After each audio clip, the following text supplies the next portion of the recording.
बहुत पुराने समय की कहानी है। एक बार अकबर बादशाह का दरबार लगा था। दरबार में सारे दरबारी, पंडित, मंत्री और सामान्य जन भी बैठे हुए थे। उस समय दरबार में हंसी ठिठोली का माहौल छाया हुआ था। सब उसी में मशगूल थे। अकबर भी बहुत खुश नजर आ रहे थे।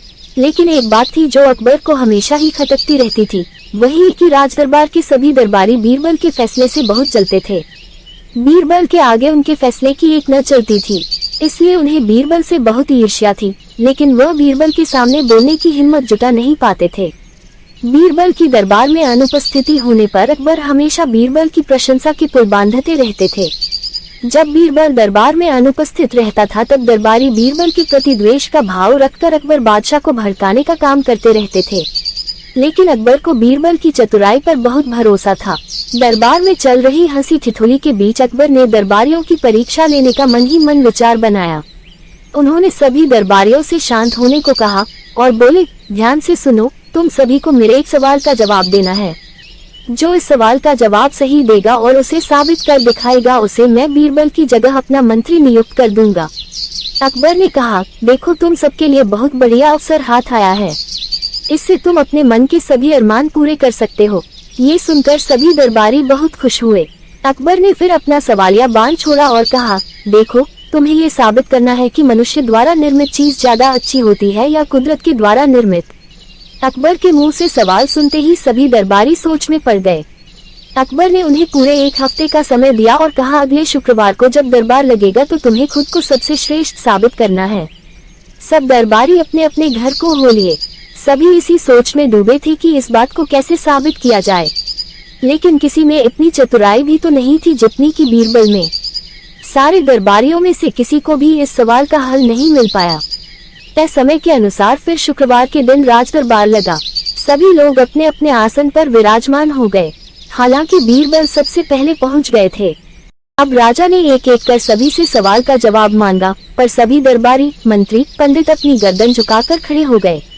अब अकबर से रहा न गया।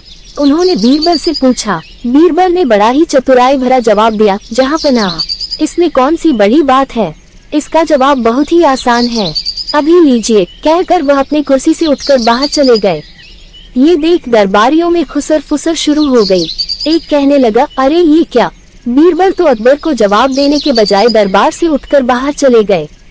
अकबर आराम से अपने सिंहासन पर विराजमान हो गए और बीरबल की प्रतीक्षा करने लगे। तभी एक कारागिर हाथों में पत्थरों से निर्मित एक फूलों का बड़ा सा गुलदस्ता लेकर आया और राजा को गुलदस्ता देकर जाने लगा।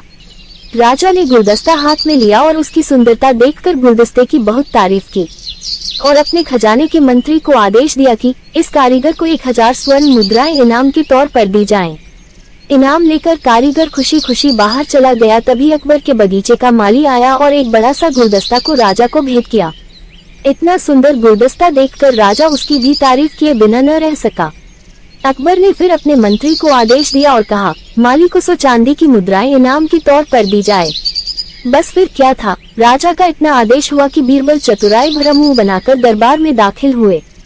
पहले तो अकबर बीरबल पर बहुत नाराज हुए और कहने लगे, शायद सभी दरबारी ठीक ही कहते हैं, मैंने ही तुम्हें जरूरत से ज्यादा तवज्जो दी है, इसीलिए तुम यूं बीच में ही राज दरबार छोड़कर चले गए और मेरे सवाल का जवाब भी नहीं दिया। अकबर का इतना कहना ही हुआ कि बीरबल ने अकबर को प्रणाम करते हुए कहा, जहां पनाह, आप कुछ भूल रहे हैं। अभी अभी जो 2 कारीगर यहाँ उपस्थिति देकर गए हैं, उन्हें आपके पास भेजने के लिए ही मैं बाहर गया था। आपने ये कैसा न्याय किया, 2 कारीगरों के साथ, एक को 1000 स्वर्ण मुद्राएं और दूसरे को सिर्फ 100 चांदी की मुद्राएं।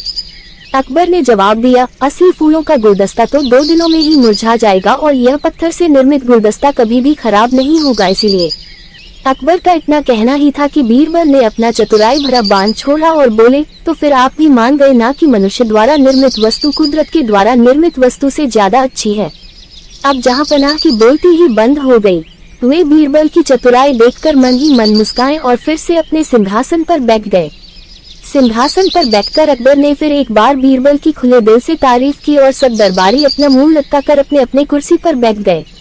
एक बार फिर बीरबल अपनी चतुराई दिखाने में कामयाब हो गए। आपको ये कहानी कैसी लगी कमेंट करके बताएं और चैनल पर नए आए हैं तो चैनल को सब्सक्राइब करें, वीडियो को लाइक करें। इस वीडियो को देखने के लिए आपका धन्यवाद।